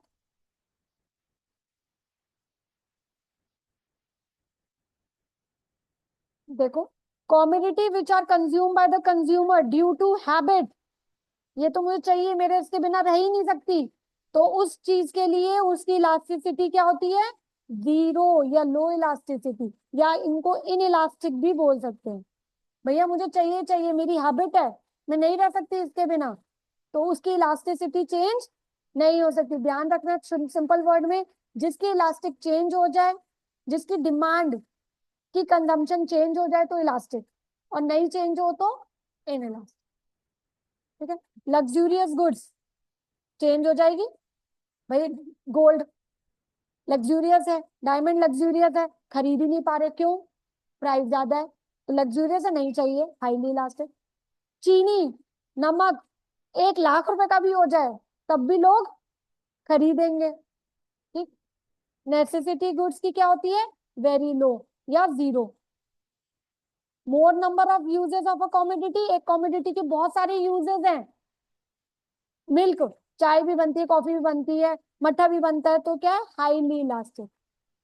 Paper में बहुत आते हैं। अब पेपर में कभी कभी लग्जूरियस गुड वर्ड नहीं यूज करेगा, डायमंड करेगा। ठीक है। हाँ, नेसेसिटी गुड्स के लिए वो सिर्फ नेसेसिटी वर्ड यूज नहीं करेगा, नमक यूज करेगा। छोटा सा वर्ड दे सकता है, तो एग्जाम्पल दे सकता है, फिर आप ये नहीं कह सकते मैम बुक में तो नहीं लिखा था डायमंड।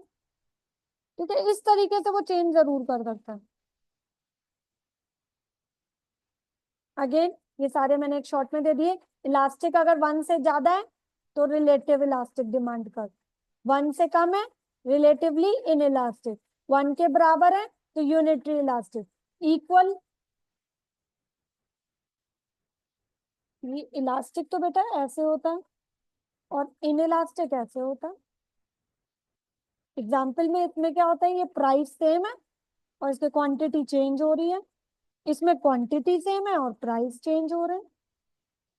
मैं तो सिर्फ इतनी ही क्वांटिटी लूंगी, 50 क्वांटिटी, चाहे तू 2 को यूनिट दे, 2 रुपए के प्राइस में दे या 10 रुपए के प्राइस में दे। इसमें क्या है, मैं 10 रुपए की चीज बेच रही हूँ, तू चाहे 2 ले, 10 ले, 20 ले, 100 ले, मैं तो 10 रुपए ही लगाऊंगी। क्लियर हुआ? लेकिन जैसे इसमें बहुत सारे एग्जाम्पल है, फ्रूट वाली बास्केट दुकान पे, किसी दुकान पे जाओ, उससे क्या नहीं, मैं तो 4 किलो लूंगा, 10 किलो लूंगा, तो वो रेट कम कर देगा। लेकिन मेरे पास बहुत ऐसे दिमाग में छवि भरी हुई है, एक अंकल है, उनसे मैं कहती हूँ 10 किलो सेब लूंगी ना, रेट एक ही रहेगा, बीबी जी लेना है तो ले लो, नहीं लेना जाओ। क्यों? क्योंकि वो क्वालिटी पे कॉम्प्रोमाइज, उनके प्राइस फिक्स है। और आपने दुकान में लिखा भी होता है बहुत जगह पे, no bargaining, the price remain fix. ठीक। इंफीरियर गुड्स की लास्ट, इंफीरियर गुड्स कौन से होते हैं? बिल्कुल सही। इनकम मैम उसकी क्या होती है, अगर बढ़ती है तो डिमांड क्या हो जाती है? कम। इंफीरियर गुड्स है, इनकम बढ़ गई अगर मेरी तो मैं इंफीरियर गुड्स नहीं खाऊंगी, बट अगर मेरी इनकम कम हो गई तो मैं इंफीरियर गुड्स खाऊंगी। तो इलास्टिसिटी चेंज हो रही है, नहीं हो रही? आपका आंसर का जवाब मैंने नहीं दिया, आपने खुद दिया। कैसे? इस पेन का यूज करा, डायग्राम बनाया। कभी कभी हम क्या होते हैं, आंसर इस तरीके से दे देते हैं विजुलाइज करके, तो पेपर में जब कभी कोई क्वेश्चन इस तरीके से है, विजुलाइज करना शुरू कर देना। मैं नहीं लूंगी क्योंकि वहां पे, लेकिन आपका पेन पेपर होगा। ठीक। चलो, नेक्स्ट है फॉर्मूले आयनर्जिकम, आर्क इलास्टिसिटी का फॉर्मूला। अगेन लर्न करना है, बिल्कुल लर्न करना है। इलास्टिक, इलास्टिक मतलब जो चेंज हो जाता है, जो मैंने लिखा भी है कितना चेंज हो रहा है, दैट इज इलास्टिक।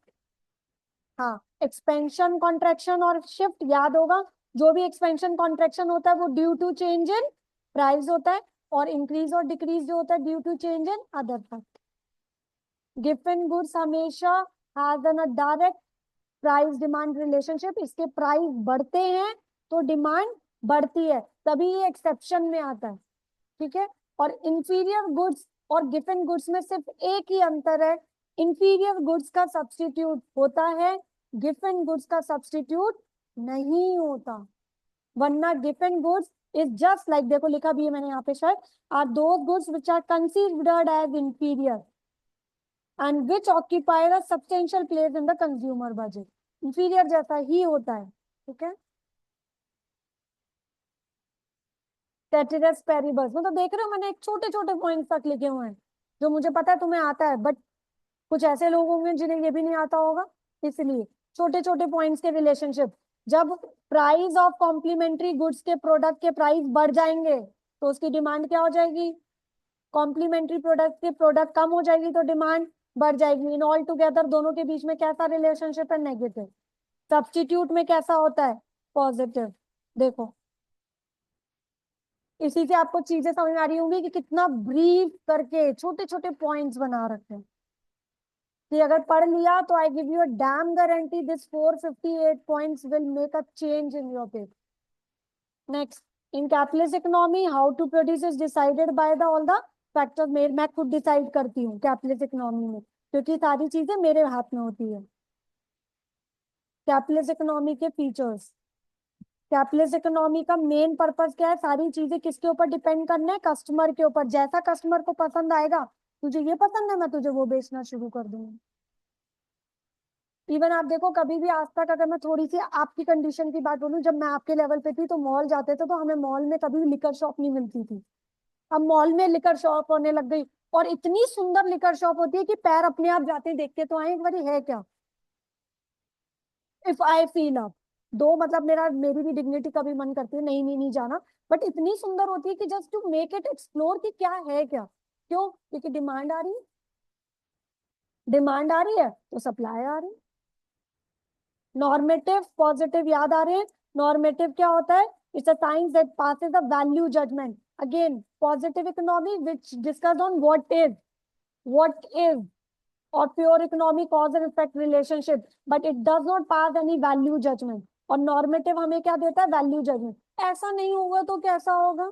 जैसे हो सकता है इसे पढ़ने के बाद भी लोग कहें मैम 458 पॉइंट में से भी नहीं आया, तो that will be a normative negative. Think very positive यार, इसमें से भी नहीं आएगा तो फिर किस में से आएगा? Economics is a methodology as well as an art. हम सबको पता है it's a science and art. Economics is not a perfect science. Yes, economics is not a perfect science. क्यों? क्योंकि economics do not have any same opinion, but a particular event. Its behavior is highly unpredictable. Money itself is a dependent variable. सब चीज money के ऊपर depend होता है, इसलिए economics एक perfect science नहीं होती. Economic science है, but कौन सी? Specialized body of knowledge. It's capable of measurement. It has its own methodology, जैसे इलास्टिक और ये सब अपने अपने टूल्स हैं. It has an ability to focus. बिल्कुल है. उसके रीजन ये है और इसके रीजन ये है. ठीक है. तो आपको तभी तो कहा है कि क्या इकोनॉमिक्स परफेक्ट साइंस है, तो आंसर है नहीं. क्या इकोनॉमिक्स साइंस है? हाँ है. बिल्कुल. जैसे हम उसमें पढ़ते थे, अगर याद हो, बिजनेस की बुक में पहला chapter management as a science profession, अरे कौन सा था? आर्ट. कितना इंपॉर्टेंट क्वेश्चन था, रटा था हम लोगों ने. चलिए नेक्स्ट. प्रोफेसर हेनरी स्मिथ ने एक डेफिनेशन दे रखी है, ये आपकी बुक में शायद नहीं है. मुझे जहां तक याद आ रहा है मैंने पास्ट ईयर के बुक से लिखी हुई है, क्योंकि पास्ट ईयर में क्वेश्चन था तो मैंने उसमें से उतार दिया, जिससे कि अगर किसी प्रोफेसर ने पुराना क्वेश्चन उतारा तो हमें वो भी पता होना चाहिए. सैमुअलसन हमने कर रखा है. सैमुअलसन एंड रॉबिन्सन ने कुछ एक वर्ड्स दे रखे हैं. Alternative uses and stars mean. कुछ डेफिनेशन, ये जो कुछ स्टार्टिंग के ये पॉइंट्स हैं, ये मैंने पास्ट ईयर के क्वेश्चन के बेसिस पे ढूंढ के लाई हूँ. आप स्कैनर पढ़ रहे होगे तो दिख रहा होगा उसमें, तो सर मैंने अपने स्कैनर के पुराने क्वेश्चंस को देखे.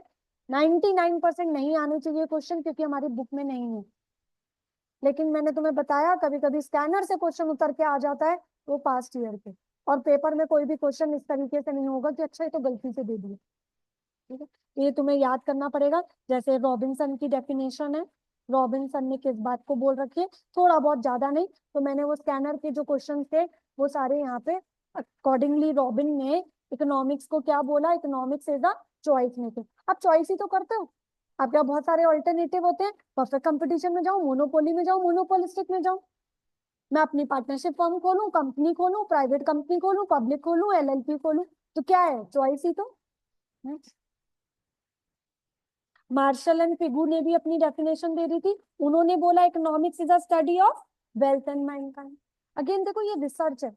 जो पीएचडी के लिए पॉइंट ऑफ व्यू से समझते हैं तो वो देखो, इसने बोला कि नहीं इकोनॉमिक्स क्या है? Study of wealth. किसने? मार्शल और पिगू ने.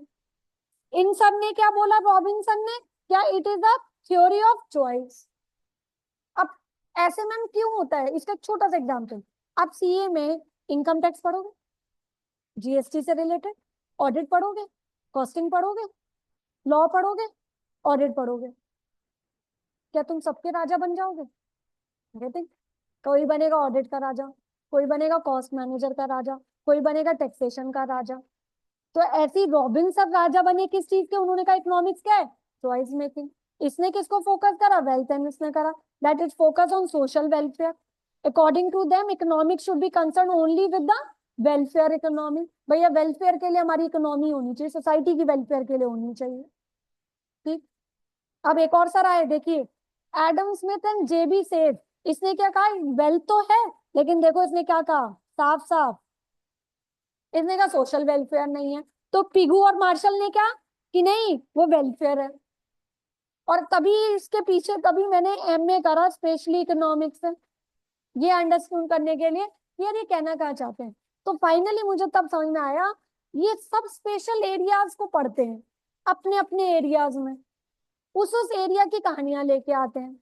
और क्या कोई गलत कर रहा है? कोई गलत नहीं है, सब अपनी जगह पे क्या है, राजा है, सब अपनी अपनी जगह के। तुम उस एरिया के लिए डिपेंड थी, तुम उस एरिया में, सारी इकोनॉमी एक जैसी नहीं हो सकती ना, सारा एरिया टीडीआई नहीं बन सकता, सारे बच्चे एक बारी में पास नहीं हो सकते। नेक्स्ट है, as per the classical economics, Smith says Marshall Pigou Robin, economics is the science. Micro economy is also known as price theory. ये जितने पहले स्टार्टिंग के क्वेश्चन है ये सारे मैंने स्कैनर से पास्ट ईयर के उठाए हैं। क्यों? क्योंकि एक बेस जो स्टार्ट करा कि मैंने कहाँ से करा, पीछे से स्टार्ट किया, और फिर मैं जा जाके फाइनल। तो दिस इज ऑल अबाउट, कुछ कुछ समझ में आया।